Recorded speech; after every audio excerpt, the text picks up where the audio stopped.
So glad to have you join us. Well, Kano elder statesman Aminu Ntata has thrown his weight behind calls for Nigeria to migrate from a presidential system of government to the parliamentary system of government because it is less expensive, according to him.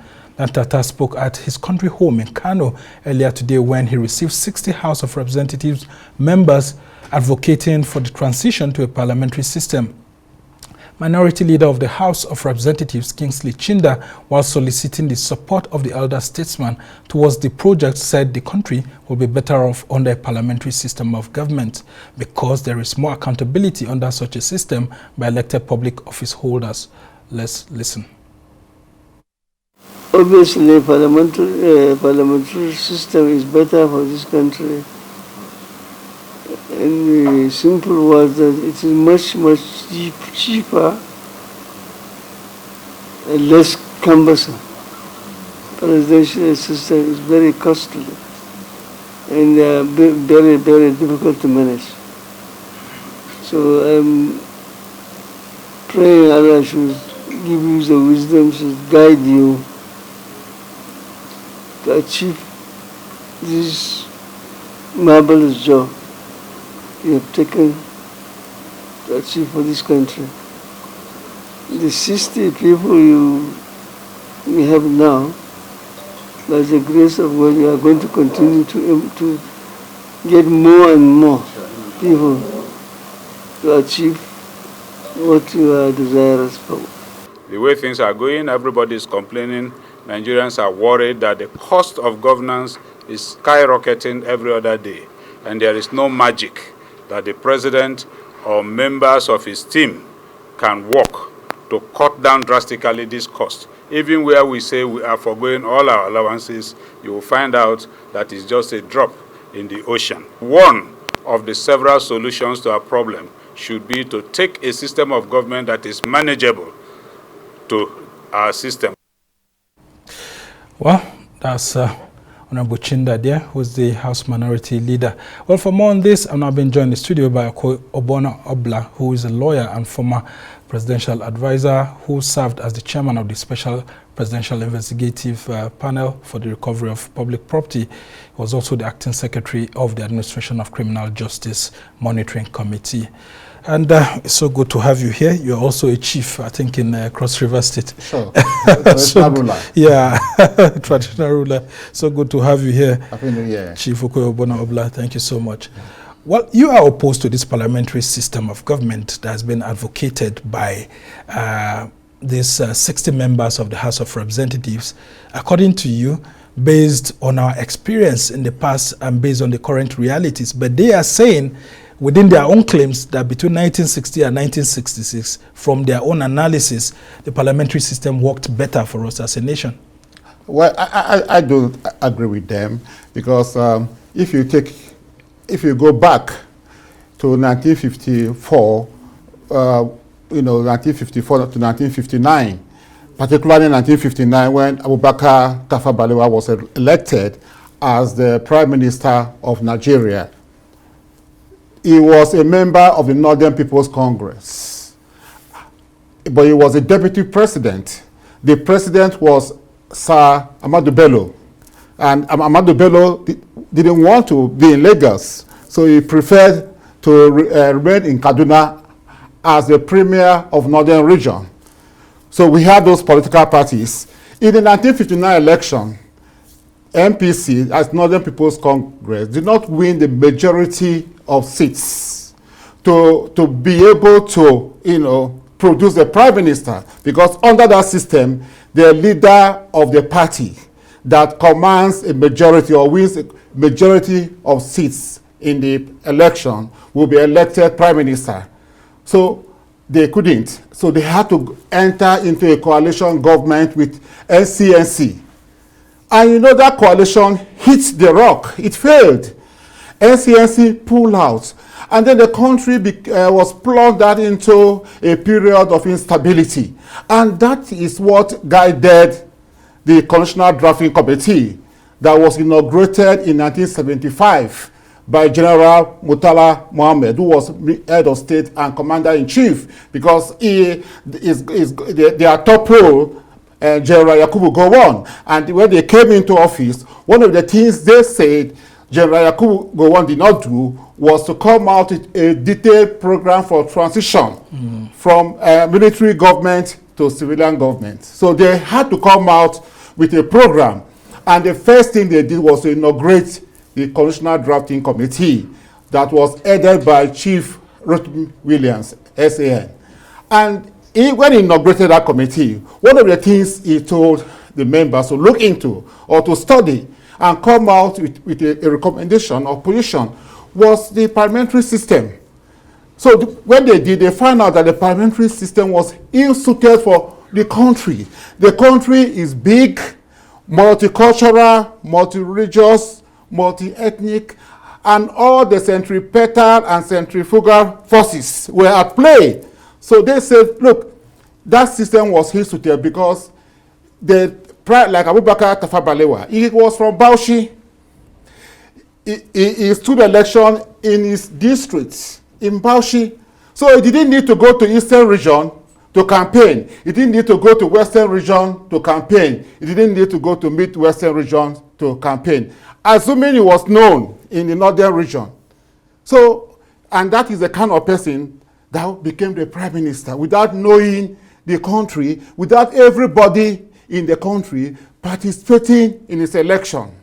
So that was what, led to the Constitutional Drafting Committee recommending that because of the fact that the country is massive, the country is multicultural, multi-religious, multi-ethnic, that the system that is best suited for the country is a presidential system where the president will be the head of government and the head of state. He will be the chief executive of the federation.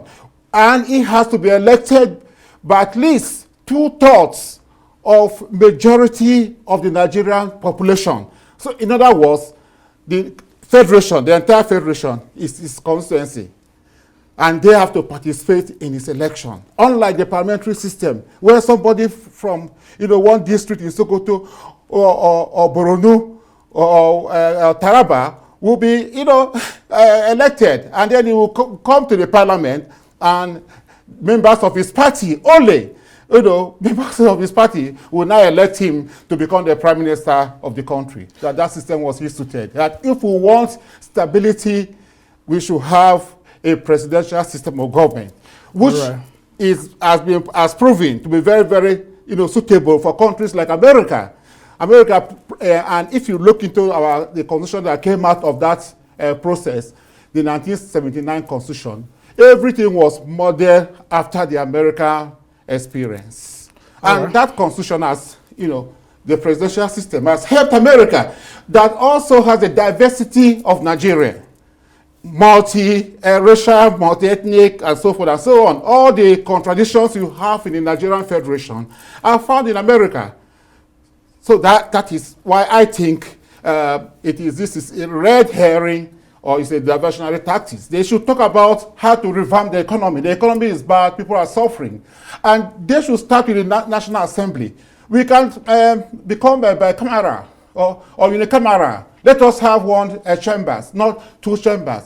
Let it be part-time. Members of the National Assembly should be part-time. They don't have any business, working full-time. They should be part-time. That will reduce costs. And they should also look at the federal government bureaucracy. It's too massive. We had the Honor Science Committee that recommended the merger of a lot of agencies, that amounts to duplication. Let them work on that and ensure that all the laws we have, like for instance, road safety and police, should not be separated. They should repeal those laws and merge these agencies. It will reduce the cost of governance. All right. Very passionate about your submission, indeed, Chief Suited-Obono-Obla. Well, I think I remember that Constitution Drafting Committee was as a result of the Constituent Assembly, which was chaired by Justice Udoma there. Yes, and who happens to be your townsman too? Yes, it's from your state. Part of the country. Akwa Ibom, I mean. Now, talk to us about how over the years we've seen this presidential system of government costing us so much. People are saying that, look, once we elect our presidents, they get into the presidential villa, they become too aloof because they become autocratic. The presidential system of government has led to abuse of presidential powers by our president. And most times attempts to impeach them hardly works very well. Right. And then also on the part of the parliamentary system, people are also afraid that between 1960 and 1966, the major problem we had then was so much like regional parties forming a national government.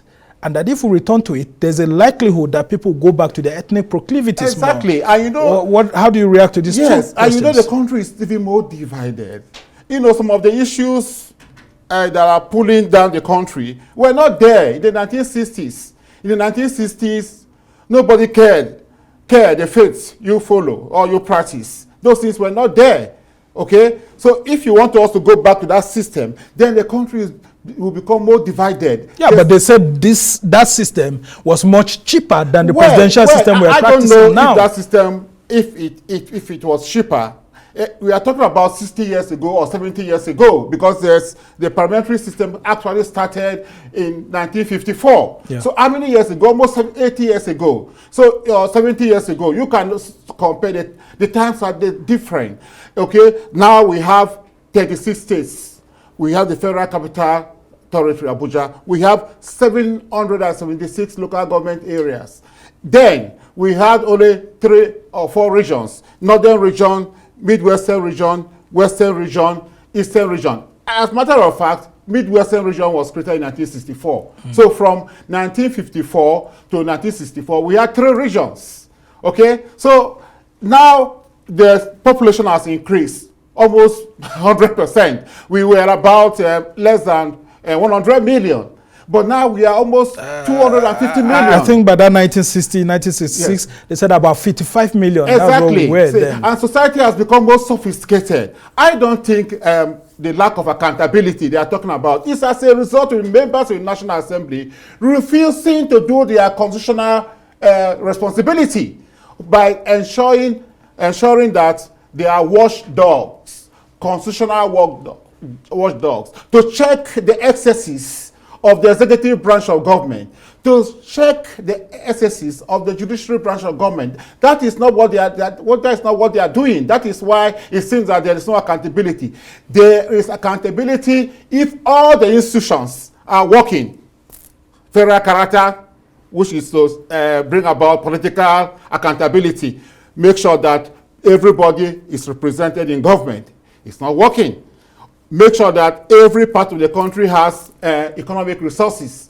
It's not working. The Auditor General office is not working. Even the police is not working. The EFCC is not working. The ICPC, all these institutions are meant to enhance accountability, transparency in governance. But they are not working because members of the National Assembly have refused to do their work, to make progressive laws, to ensure that these institutions are working optimally. That is what well, the attraction actually to the parliamentary system of government seems to be that when you have it, the legislature becomes much more powerful. Yes. And it's a people-centered government. So the executive is accountable to the legislature on behalf of the people. So the executive will be taken out of the members of parliament. And if Nigerians pass a strong view against the activities of government, members of parliament will pass a vote of no confidence against the government, and fresh elections will hold. Yes. Instead of waiting for these 4 years, and which they say our presidents become too powerful because of the powers we've imbued on them. I will mention a lot of countries that suffers from political instability because of this parliamentary system. Italy. There was one particular year they had change of government almost 10 times. You know, that kind of system is not suitable for Nigeria because our political system, our democracy is still evolving. If we begin to change prime ministers every 4 years or every 3 months or every 6 months, we are going to have instability.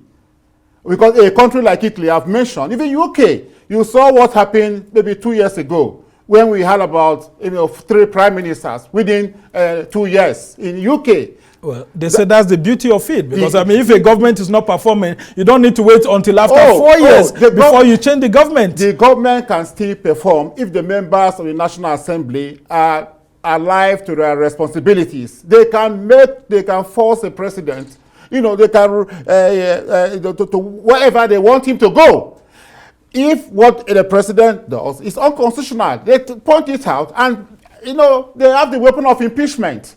So you can remove a president through the process of impeachment. But the members of the National Assembly want to curry favor of the executive branch of government. They want to pander, to the executive branch of government. So by thereby emasculating themselves, So you can see what is happening in the states, where members of the state assembly will pass a law saying that they don't want independence, they don't want financial autonomy. Isn't that because of the executive recklessness that we've had with our chief executive? What are the state and federal level? People go into government not because they want to serve the people, not they want to serve the community. Personal interest. Members of the National Assembly want to have contracts. They want to nominate people for appointments into government.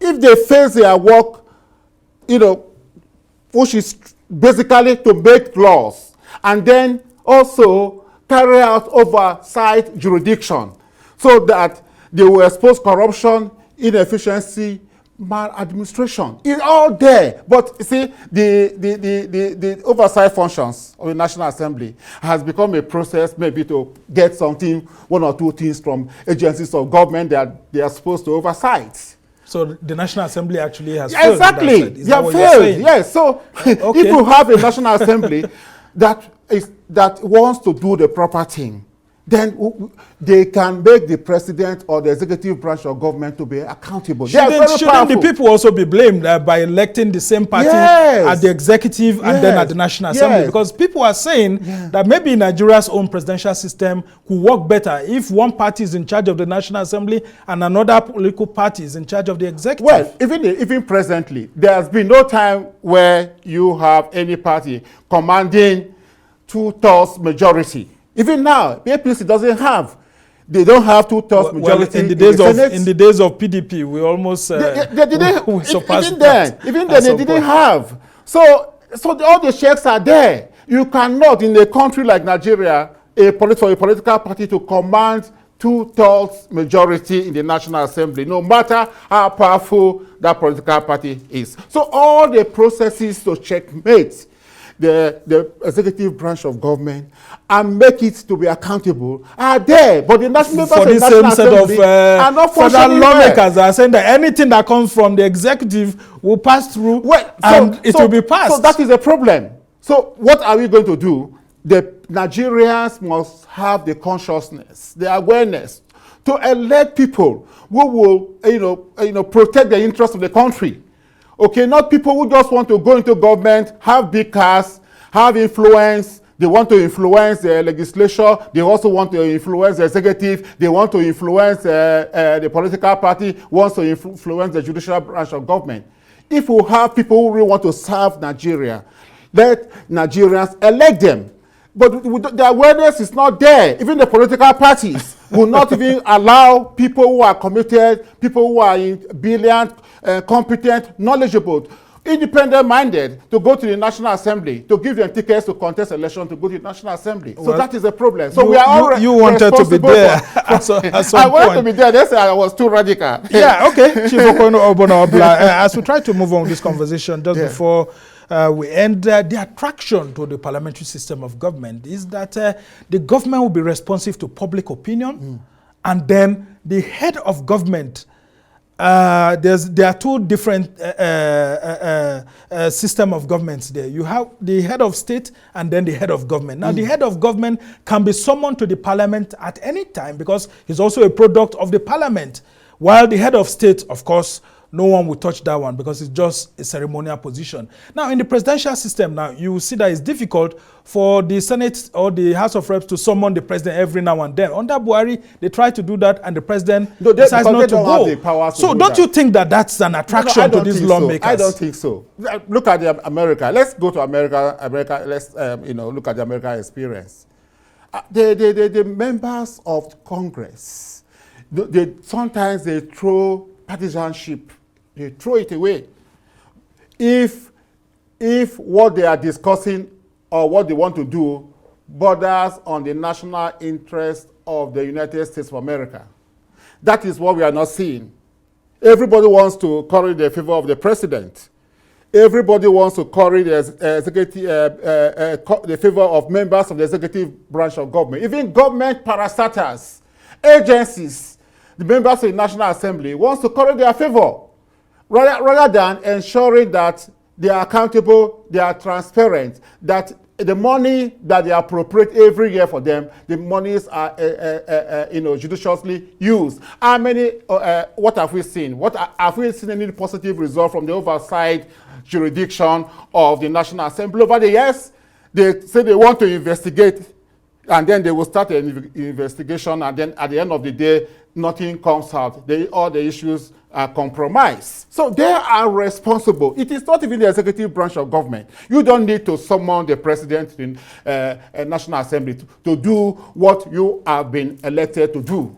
Well, some people toyed with the idea of introducing State of the Nation address by the president. I think it was Senator Babafemi Ojudu and all of that, but it didn't really work out. That bill didn't really see the light of the day.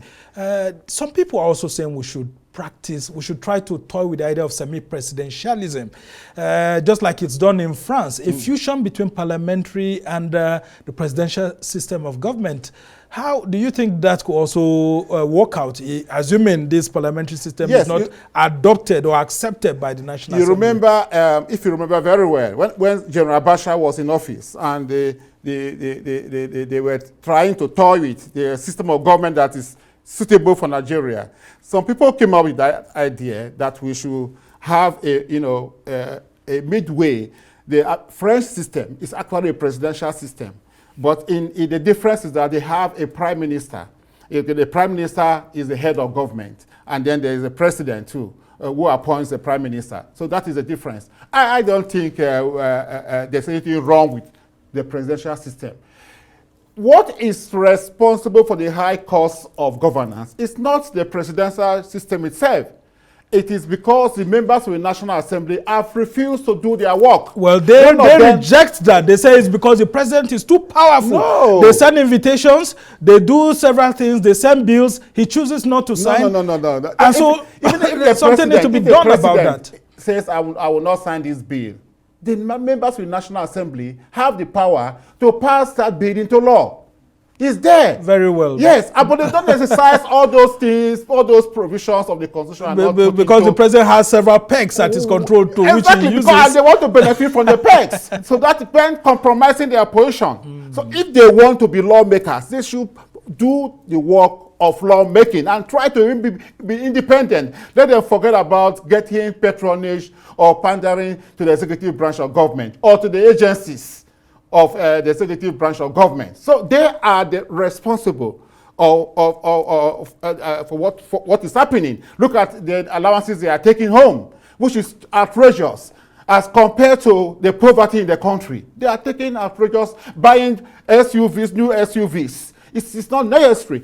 That is why I am advocating that they should amend the Constitution to make members of the National Assembly part-time. It shouldn't be full-time. Okay, so that when you sit, they pay you certain allowances. So because some of them don't go to the house, they don't go and they still collect. Well, there's a provision that says they must go for 180 days. They don't invoke those provisions. You see, so all the laws are there. They don't, invoke those laws. When it suits them, they don't invoke. So that means the problem is actually political will. Is that what you're saying? Political will by members of the National Assembly. Okay. Who have refused to extricate themselves from the aprons, from the stronghold of the executive branch of government. They should detach themselves from the executive branch of government. Everything will work. There will be accountability. There will be transparency, and the president will ensure that he works in accordance with the powers and the limitations placed on him by the Constitution. All right, just before I let you go, this Westminster system of democracy, as parliamentary system is called, when we practiced it between that 1954 and 1966, we could see some form of development here and there. And then, of course, there was regional competition and all of that. This is what some of these lawmakers are saying, that they are trying to reenact a competitive atmosphere that works with a federalism that actually works much better within states and all of that, and improves productivity, economic development. Why haven't we had such kind of development over the years since 1999 when we returned back to democracy? You know, we practice a parliamentary system for a very short period. It was first introduced under the 1954 Constitution. Yeah. Then from 1954, we had an election in 1959. We didn't have a prime minister. It was when the colonialists were preparing to go, and they had to, you know, begin to put down structures for the new government to take over. So we had elections 1959, and Tafa Abubakar Balewa was elected prime minister. So he was actually in office from 1959 to 1966, which is about 7 years. Okay, but we have practiced presidential system from 1999. Well, 1979 actually. 79, first. Exactly. Yeah. 1979 to 1983. Yeah. Then from 1999 to the present moment. So I don't think it's even enough. They had enough time for one to evaluate if the parliamentary system is more efficient. But the Constitutional Drafting Committee found a lot of loopholes. They said that political instability was caused by the parliamentary system, which was ill-suited for Nigeria. And that government collapsed in 1966. We had military coups, counter coups, eventually a civil war. So, basking from that experience, those wise men that were carefully selected from all facets of national life advised that, look, for the country to move forward, for the country to have stability, we should have a presidential system where the president will have, a lot of powers, compendium of powers, so enable him hold the country together. I think we still need that, because those centripetal and centrifugal forces are still pulling this federation. You can see the people are asking for Biafra and so forth and so on. So if you don't have a presidential candidate or a president who will hold the country together, the country will fall apart. We don't want this country to fall apart, because this is the pride of the black race. All right, and that's actually the fear of the presidential system, because they say it actually builds autocrats out of presidents. No, I don't think so. Well, you are seeing it from another perspective, someone who actually holds the country together very quickly in 30 seconds. Oh, let me hear that again. The president is a constitutional dictator because of the compendium of powers vested on the president. And it is deliberate to hold the country together. We need a strong president to hold the country together. That is not responsible for corruption. All right. That is not responsible for the greed of members of the governing elites. All right. Okay? So, attitude, patriotism, okay? When we are patriotic, when we believe in Nigeria, when we can die for Nigeria, when we feel it is wrong to steal government money, to take $6 million and say you want to go foreign nation observers, whereas the whole thing was fabricated to take money out of the system. If we continue to have a list like that, even if we return to a parliamentary system of government, we will still have issues of lack of accountability, lack of transparency, corruption, instability, poverty, and otherwise. Well, Chief Suited-Obono-Obla, we must thank you so much, because you've helped me to actually go back to history. I remember that 1959, 1960, where it was pretty difficult for the NPP to actually get a coalition partner to get into government. They had to eventually settle for... And we are going to have that if you bring parliamentary system. Yeah, for NCNC, and it was a big challenge, because the AG the Action Group didn't want to form a government with the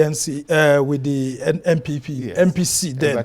We must thank you so much for helping us to understand all these issues, and we just hope that this debate will continue so that we'll get the best out of it. But of course, the attractions to the parliamentary system of government are just still there, because of how that system of government attracts public opinion. And then, of course, the government that's elected functions based on public opinion.